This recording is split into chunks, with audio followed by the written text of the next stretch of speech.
Jim, your assessment of today's 0-0 draw? I think it's well, first and foremost, Forest Green are a heavy hitting outfit that come down from the division above. They've amassed, a squad full of Football League players with deep experience in the Football League. They've signed players this year. We were playing 40 games in League One last year. So pre-season favourites to win the title. I can see why, looking at their squad. And I think I watched the game the other night when they played Barnet. It took Barnet 94 minutes to score a goal against them. They were down to 10 men for 25 minutes, Forest Green, and still managed to defend the box resiliently. And I thought the game was the same again today. I just told the players that if every team is going to come here and just sit behind the ball and stay in their own half, we've got to learn to enjoy it. We've got to learn to be ready for that match as much as possible, if that's what it's going to be. And that's what every match has been at home so far. I think obviously you have to take that in some way as a credit to what our team are doing and have done, because teams are fearful of coming here and taking the game on. They're fearful of coming here and trying to come and take the ball off us because they're scared what might happen behind them. And I think today's game was exactly that. We had all the ball. We controlled almost the whole game.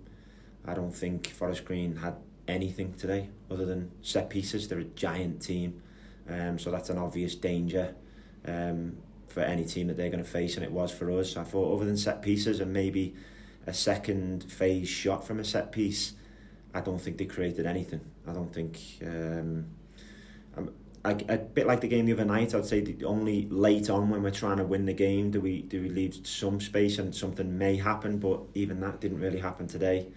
And I think if anything, we were the team that maybe looked like we'd come down from the division above, because you would expect Forest Green to be the outfit that were going to any place in this league and dominating and pinning a team into their own box, pinning a team into their own penalty area, and you would think it was us that should be trying to survive. But it wasn't that. It was us on top of them all game, us trying to score all game, and we just didn't manage to do so. It looked kind of like we got in some really good sort of areas at times without kind of making that final pass. I mean, you just mentioned that Forest Green come and kind of put a lot of bodies behind the ball. Were you kind of pleased with the control that we had throughout the game? I was. I don't take it for granted. It's not easy to do. It's not easy at all.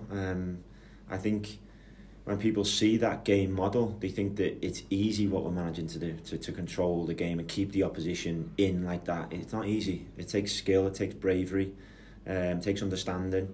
So that aspect is really good. Adding on that and producing the final part, like you just mentioned there, those moments that were very nearly, I thought it was like Tuesday night. I thought the last couple of games we've been not exactly, but we've been similar in that aspect, that very final moment where we just need one more good decision or one more good execution to register the important moments. I think that's all we've really been lacking in the last two games. I think that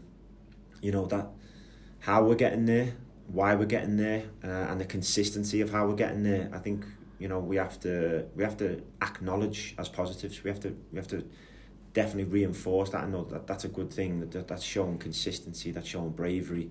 That's showing clarity that we know what we're doing. I think we're just searching for answers now to try and play the last pass right, or manage to show a bit of quality and find the back of the net, because teams are going to do this at home. That's what we're going to face a lot of.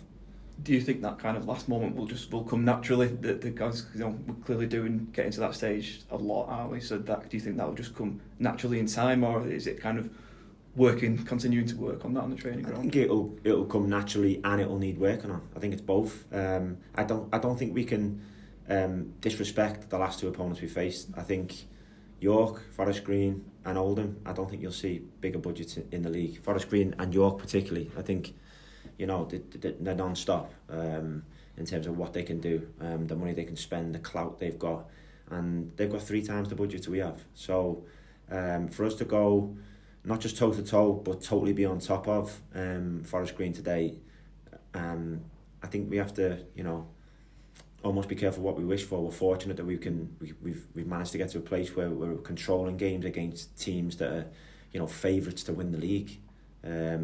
To be disappointed with a 0-0 at home against Forest Green, and then for them to barely have a shot that, you know, that was dangerous on our goal. I think we're fortunate, or not just fortunate, but you know, we're benefiting from some of the work that we're doing, and we're benefiting from having some of the good players that we've got that know what they're doing. I think you always want more in football. Everyone on the ground wanted to win today. We were no different. We want, you know, to find what was an elusive goal today that will give us 3 points that can send everyone happy. We really want that, but also I have to be what the team needs me to be. And today the team needs the head coach to say, guys, we've got a game in 36 hours or whatever it is, something crazy, and it's not about this game now, it's about the next one. It's about a trip to Yeovil early tomorrow morning, a long trip down there. It's about recovery, it's about the guys being positive, it's about, you know, just bouncing into the next game, knowing that we can win a game away at Yeovil on Monday, and you know, we're in someone else's stadium. Some of the aspects about playing in someone else's stadium is you would think that they won't just sit in. They will have to come out, and that will, you know, maybe lead for a different game. How's Harvey after kind of signaling to come off, didn't he? It looks like, was it hamstring maybe that he kind of picked up? Yeah, it's a concern. I don't know exactly yet. You never know in the early stages, but yes, it is a hamstring. It tightened up. It's a natural concern for me, and already you look at moments like that and you think, how deep is the squad? There's only Aaron, Eastie and Harvey that are, you know, recognisable players in that position. Then we're into the young players, and I'm seeing at the same time other teams, you know, vying for the top positions in this table continue to sign players, continue to sign them. And I can see why, given, you know, the crazy schedule and challenges that the league throws up. You need quality in depth. Now we've got quality, definitely, but this next schedule will challenge us, particularly when you lose people like Harvey Gilmore. And speaking of that schedule, I know you just mentioned kind of recovery day tomorrow. What do you even try and do on Sunday when you've got a game? You can't do anything, Greg. We just got to travel to Yeovil. Can't do anything other than plan for how that game might go. We do some very, very light stuff. We can't do anything because it's uncharted territory to have a game. Is it 36 hours from now? A bit longer. I won't get my maths right, but whatever it is, it's not normal. So we can't do much, to be honest, Greg.